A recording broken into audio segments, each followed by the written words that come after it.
મારું નામ Meenakshiben પપૈયા, ward number 10।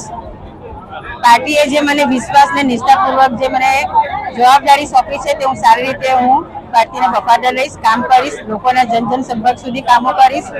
જે મારા વિસ્તારના જે કંઈ પણ મારા કાર્યકર્તાઓ જે કંઈ પણ કામ લઈને એમને હું સારી રીતે તક આપીને મારા રિસ્પોન્સ સારું બતાવીશ। વોર્ડ નંબર 10 ઉર્વશીબેન નીરવ પટેલ, વોર્ડ નંબર 10 માંથી ભાજપના ઉમેદવાર તરીકે અમે ઉમેદવારી પત્ર ભરેલું છે। જે વિસ્તારમાંથી અમને ઉમેદવારી મળી છે એ વિસ્તારમાં અમે પહેલા બી કોર્પોરેટર હતા, ફરીથી કોર્પોરેટર તરીકે ચૂંટાવાના છીએ અને ત્યાં લોકસેવાના લોકસંપર્કના જેટલા કાર્યક્રમ છે એ બધા જ અમે કરવાના છીએ। પ્રાથમિક જરૂરિયાત પાણી, ગટર, ડ્રેનેજ અને જે લાઇટ સુવિધા હોય એમાં સારામાં સારું કાર્ય કરવાના છીએ। ઉત્સાહ જ હોય ને, ભારતીય જનતા પાર્ટીમાંથી ઉમેદવારી કરવા મળે એટલે બહુ મોટું સૌભાગ્ય કહેવાય। પ્રાથમિક જરૂરિયાતના જે પણ લગતા કાર્યક્રમ છે, સ્કૂલ છે, આરોગ્ય છે, રોડ, રસ્તા, પાણી, ગટર બધા જ જે પ્રાથમિક જરૂરિયાતના કામ હશે લોકસેવાના તે બધા જ કરશું। નમસ્કાર। ભારતીય જનતા પાર્ટી દ્વારા વોર્ડ નંબર 11 માંથી મને ત્રીજી વખત આજે ઉમેદવારી કરવાની તક મળી છે એ બદલ ભારતીય જનતા પાર્ટીના શીર્ષસ્થ નેતૃત્વનો ખૂબ ખૂબ આભાર વ્યક્ત કરું છું। અને ભારતીય જનતા પાર્ટી એ હંમેશા એવી પાર્ટી રહી છે કે પ્રજાના વિકાસ અને હંમેશા પ્રજાના પ્રશ્નોને લઈને આગળ આવે છે અને પ્રશ્નોનું નિરાકરણ કેવી રીતે લાવવું એના માટે હંમેશા કટિબદ્ધ રહે છે।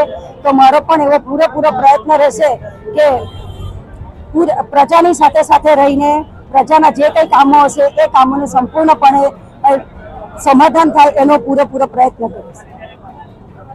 આપ આજે માહોલ જુઓ છો, ભારતીય જનતા પાર્ટીના તમામ કાર્યકરો કટિબદ્ધ છે સુરત શહેરમાં ફરી એક વખત ભગવો લહેરાવવા માટે। અમારા શહેર પ્રમુખ પરેશભાઈ પટેલનો એક ઉદ્દેશ છે કે 120 માંથી 120 બેઠક આ વખતે આવવી જોઈએ અને એ અમે મેળવીને જ રહીશું।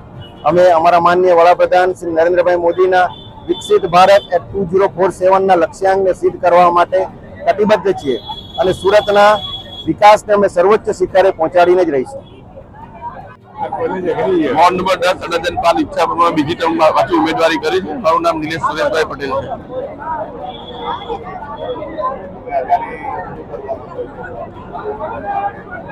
મારો જયારે વોર્ડ નવું સીમાંકન થયું ત્યારે મારા વિસ્તારમાં 3 નવા ગામો ઉમેરા, ભાઠા, ભાતપુર અને ઈચ્છાપુર। તમે અત્યારે ત્યાં જઈને જોઈ શકો છો, અમારા ભાઠા, ભાતપુર અને ઈચ્છાપુરમાં 5 નવી સ્કૂલો, 2 નવા આરોગ્ય કેન્દ્ર, 2 પમ્પિંગ સ્ટેશનો અને 2 પાણીના ટાંકા ભરવાનું અત્યારે પણ ચાલુ છે અને 3 નવા ગામો આવ્યા એમાં પૂરથી અમારું ડ્રેનેજ, પાણી અને એના નેટવર્ક ઉપર કામ ચાલુ છે। બીજી ટર્મ મળી છે એટલે ભારતીય જનતા પાર્ટીમાં અમારી પર વિશ્વાસ મૂક્યો અમારા મોવડી મંદિર એ બદલ હું ખૂબ ખૂબ આભાર માનું છું।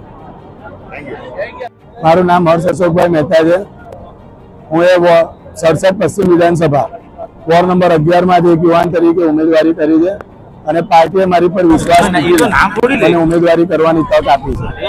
અને આપ સૌ જાણો છો કે સુરત મહાનગરની અંદર અને સમગ્ર ગુજરાતમાં ભારતીય જનતા પાર્ટી પર અનેક લોકોએ ખૂબ વિશ્વાસ મૂક્યો છે। એમ જ આ રીતે આ વર્ષે 120 માંથી 120 સીટ પર ભારતીય જનતા પાર્ટીનો વિજય થાય એ માટે ભારતીય જનતાના યુવા મોરચાના અનેક કાર્યકર્તા અને દરેક યુવાઓ આજે લાગી ગયા છે। આપ જોવો છો કે આજે જ સંકલ્પ અને પ્રતિજ્ઞા યાત્રા જેનો આજે કાર્યક્રમ કરવામાં આવ્યો હતો અને 120 ઉમેદવારશ્રીઓએ એક સંકલ્પ લીધો છે અને એક પ્રતિજ્ઞા લીધી છે કે છેવાડાના માનવી સુધી પહોંચી જન સુધી પહોંચીને અમે રાષ્ટ્ર સેવા કરીશું। એટલી